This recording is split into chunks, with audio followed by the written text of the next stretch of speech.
제6시가 되매 온 땅에 어둠이 임하여 제9시까지 계속하더니 제9시에 예수께서 크게 소리 지르시되 엘리 엘리 라마 사박다니. 이를 번역하면 나의 하나님 어찌하여 나를 버리셨나이까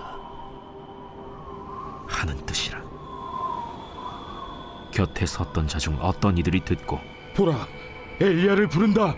한 사람이 달려가서 해면에 신 포도주를 적시어 갈대에 꿰어 마시게 하고 가만두라, 엘리야가 와서 그를 내려주나 보자.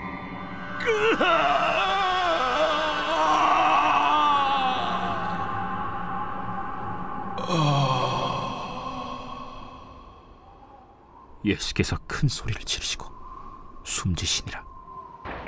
이에 성소 휘장이 위로부터 아래까지 찢어져 둘이 되니라. 예수를 향하여 섰던 백부장이 그렇게 숨지심을 보고 이 사람은 진실로 하나님의 아들이었도다. 멀리서 바라보는 여자들도 있었는데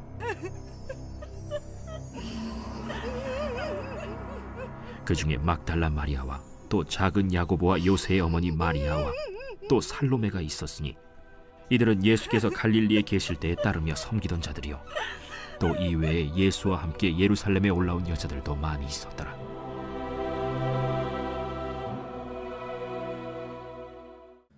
샬롬. 오늘도 하나님의 말씀으로 하루를 시작하시는 여러분들에게 하나님의 은혜와 평강이 충만하게 넘치시기를 간절히 축복합니다. 2025년 4월 18일 우리 금요일 마가복음 15장 33절에서 41절 말씀을 가지고 죽음 속에서도 빛나는 사랑이라는 제목으로 함께 말씀 나누도록 하겠습니다. 오늘 또 성 금요일인데 귀한 말씀이 우리 또 가슴에 남는 또 은혜 받는 귀한 시간이기를 축복합니다. 저도 어렸을 때 읽어봤고 또 저희 아버지 목사님 이 책장에 있어서 봤던 책 중에 하나인데 사랑의 원자탄이라고 불리우는 이 손양원 목사님의 이야기가 있습니다.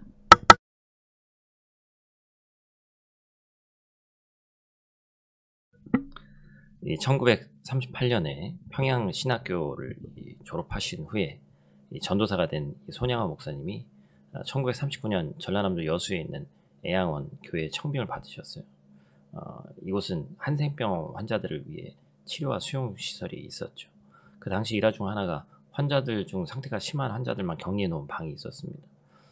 간호사들조차도 신문지를 깔고 들어가니까 그런 행동에 모욕감을 느낀 환자 중에 하나가 우리가 짐승이냐, 우리도 똑같은 사람이다라고 외치면서 간호사들 중 하나를 목침으로 때려서 죽이는 그런 사고가 일어났습니다. 이에 이 손양호 목사님이 맨발로 그 방에 들어가서 간호사를 죽인 그 환자에게 다가갔죠. 그리고 잠시 기도를 올리던 손양호 목사님이 상처를 직접 입으로 빨아서 고름을 뺐습니다. 한센병이 전염병인지라 애양원에서 크게 걱정하면서 수차례 검사를 시행했는데 다행히 목사님에게는 발병하지 않았는데 이에 그는 진심으로 아쉬워했다고 합니다. 그러면서 한 이야기가 내가 이 한센병, 이 나병에 걸리면 그들과 똑같아질 것이고 그러면 환자들이 나에게 더 거부감 없이 대할 텐데 그러지 못해서 아쉽다라고 이야기를 했다고 합니다. 참 얼마나 너무나도 질적으로 다른 사람인 것 같죠. 그렇죠? 이뿐만이 또 아니죠. 1948년 발생한 여순 사건으로 그의 두 아들이 공산주의자에게 죽임을 당했죠. 그는 두 아들 장례식 때 오히려 감사 기도를 하고 이들을 죽인 원수를 자신의 양아들로 삼았습니다.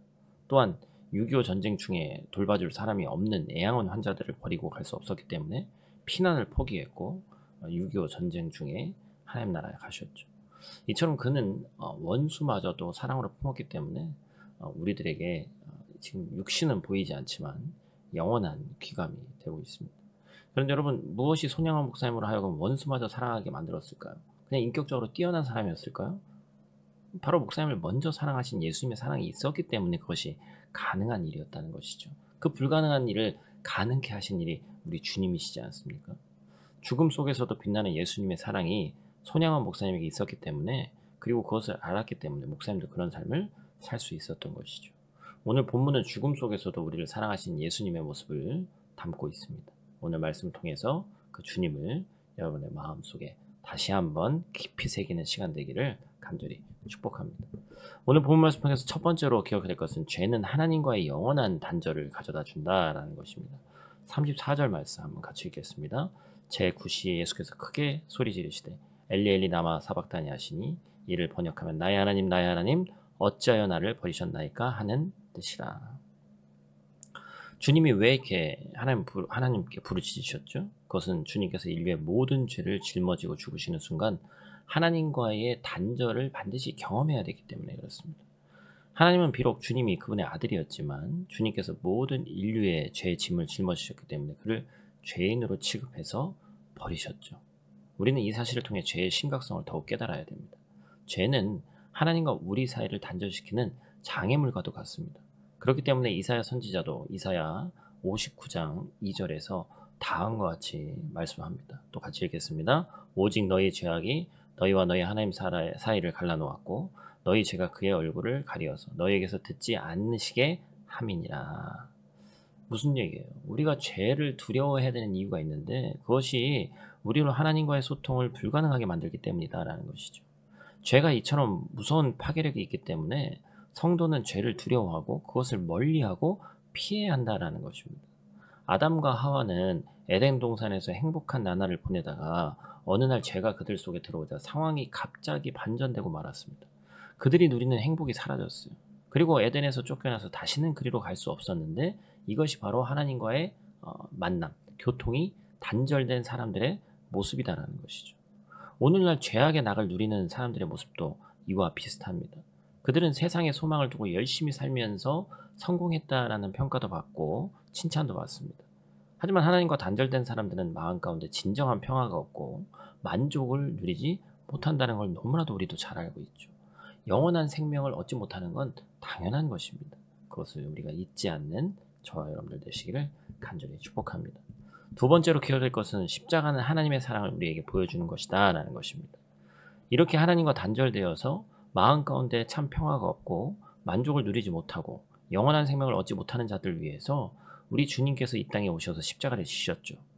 사랑하는 여러분, 오늘은 우리 주님께서 우리를 위해서 십자가에서 고통을 당하시고 우리를 위해 물과 피를 쏟으시며 운명하신 성금요일입니다. 예수님의 십자가는 단지 고통의 상징이 아닙니다. 그것은 또 사랑의 가장 깊은 표현입니다. 인간의 모든 죄와 아픔, 절망과 외로움을 우리 주님이 친히 지셨습니다. 그리고 그 사랑으로 우리 모두를 품어주셨어요. 우리는 종종 하나님이 나를 얼마나 사랑하시는지 못 느낄 때가 있습니다. 삶이 힘들고 기도가 막힐 때 더 못 느낍니다. 그러나 우리는 그럴 때마다 십자가를 바라봐야 됩니다. 십자가는 우리에게 이 시간도 단호하게 말하는 거예요. 너는 지금 사랑을 받고 있는 존재다. 십자가는 고난의 끝이 아니고 부활과 생명의 시작입니다. 예수님께서 고통을 당해 우리를 사랑하셨기 때문에 우리는 이제 어떤 상황 속에서도 소망을 잃지 않을 수 있다는 것이죠. 또한 주님께서 어둠 속에서 우리를 향한 사랑을 멈추지 않으셨기 때문에 그 영원한 사랑이 지금도 또한 영원히 이어지고 있다는 사실을 잊지 않는 저와 여러분들 되시기를 간절히 축복합니다. 세 번째로 우리가 기억해야 될 것은 십자가로 하나님께 나아가는 은혜의 길이 열리게 되었다는 것입니다. 37절 말씀, 예수께서 큰 소리를 지르고 숨지시니라. 그렇죠? 그리고 바로 다음 절 38절 뭐라고 얘기하고 있죠? 같이 있습니다. 이에 성소 휘장이 위로부터 아래까지 찢어져 둘이 되니라. 아멘. 우리가 성경 공부할 때도 배웠고 너무나도 많이 들은 말씀 중에 하나지만 휘장은 성전 안 지성소를 가리고 있었습니다. 성전의 지성소는 아무나 출입할 수 없게 휘장으로 가려져 있었죠. 그리고 1년에 한 번 대속죄일 때 대제사장만 출입이 가능했습니다. 모든 사람, 심지어 제사장들에게도 출입이 엄격하게 제한된 매우 특별한 장소였어요. 그런데 그 휘장이 찢어졌다는 것은 뭘 얘기하는 거예요? 그 누구든지 대제사장뿐만 아니라 제사장뿐만이 아니라 누구든지 예수 그리스도를 통하면, 이 십자가를 통하면 하나님께 나아갈 수 있다. 바로 나아갈 수 있다. 주님께서 자신의 육체로 이 문을 활짝 열어두신 것이죠. 이제는 누구라도 예수님의 피를 힘입어서 그곳으로 나아갈 수 있게 되었습니다. 구약시대에는 오직 대제사장을 통해서만 하나님께 나아갈 수 있었지만 이제는 예수님으로 말미암아 누구든지 하나님께 담대하게 자유롭게 나아갈 수 있게 됐습니다. 예수님의 죽음은 단지 한 사람의 비극이 아니라 모든 인류에게 역설적으로 열린 소망의 문이 되었습니다. 그 어떤 죄인도, 그 어떤 아픔 속에 있는 사람도, 그 어떤 상처와 무거운 짐을 지는 사람도 이제 하나님 앞에 담대히 나아갈 수 있는 길이 열렸다는 것이죠.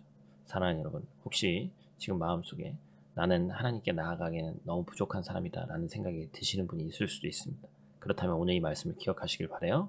하나님께 나아가는 길은 나의 자격으로 열리는 것이 아니라 예수님의 십자가로 이미 활짝 열려 있고 우리를 위한 은혜의 길은 이미 우리 앞에 예비되어져 있는 줄로 믿습니다. 오늘 본문을 통해서 볼 수 있는 마지막 네 번째 사실은 주님의 고난을 어떻게 바라보고 반응하느냐가 중요하다는 것입니다. 반응한 사람이 바로 있었죠. 39절 말씀 또 같이 읽습니다. 예수를 향하여 섰던 백부장이 그렇게 숨지심을 보고 이르되 이 사람은 진실로 하나님의 아들이었도다 하더라. 아멘. 이 백부장은 이방인인데 예수님의 고난과 죽음을 바라보면서 예수님의 본질을 보게 됐습니다. 그는 예수님의 기적을 보는 사람이 아니죠. 그리고 예수님의 부활을 목격한 자도 아닙니다. 예수님에 대해서 전혀 몰랐고 똑같은 죄인인지 알았는데 이 예수께서 고난을 감당하는 그 예수님의 모습을 본 다음에 그분의 사랑과 거룩함을 또 하나님 되심을 보게 된 것이죠. 사랑하는 여러분, 우리의 신앙도 마찬가지입니다. 어떤 위대한 체험 그런 것보다 주님의 고난 앞에서 우리가 그 사랑을 어떻게 바라보고 어떻게 반응을 하느냐가 더 중요한 것이죠. 가장 큰 실패 가운데서 가장 큰 성공을 이루신 것, 이 역설의 복음을 우리가 깨달아야 된다는 것이죠. 그때 이 주님의 고통을 바라볼 때 고통으로 끝나는 것이 아니라 우리 안에도 새로운 시선이 열리게 된다. 그리고 그 시선이 우리의 삶을 근원적으로 바꾸게 된다는 것이죠. 여러분, 이것이 또 참 복음입니다. 너무나도 기쁜 소식이죠. 오늘 이 말씀 앞에서 우리가 다시금 꼭 기억하고 있지 않았으면 좋겠습니다. 우리 주님은 어둠 속에서도 우리를 위해서 싸우셨고 그리고 하나님의 침묵 속에서도 끝까지 우리를 사랑하셨습니다. 그리고 마침내 열린 휘장과 백부장의 고백, 여인들의 헌신 속에서 하나님의 사랑은 온전히 드러났습니다. 우리는 그 사랑 때문에 그 어디에서든지 예배드릴 수 있는 예배자로 살아갈 수 있게 되었고 그 사랑 가운데 지금을 살면서도 미래를 살는 또한 천국을 소망하는 귀한 하나님 백성이 되었습니다. 그래서 근원적으로 그 사랑 때문에 우리는 구원함을 얻었죠. 오늘도 그 사랑은 변함없이 우리 곁에 있습니다. 우리가 할 일은 단 한 가지입니다. 그 사랑 안에 머무는 것, 그 사랑을 바라보는 것, 그 사랑을 따라 살아가는 것인 줄 믿습니다. 2025년 고난주간 이 성금요일 연례 행상처럼 무의미하게 보내는 것이 아니라 부활절까지 또 이틀 남은 이 시간 여러분이 십자가 앞에서 다시금 위로받고 다시 힘을 얻어서 끝까지 전진해 나가시길, 또한 오늘도 그 복음을 소유한 자처럼 또한 십자가를 깊이 묵상하며 승리하는 귀한 오늘 하루 되길 간절히 축복합니다. 우리 다 같이 있는 자리에서 기도하고 마치도록 하겠습니다. 사랑의 아버지 하나님, 고난주간의 끝자락 십자가를 바라보며 이 아침 주님 앞에 머뭅니다.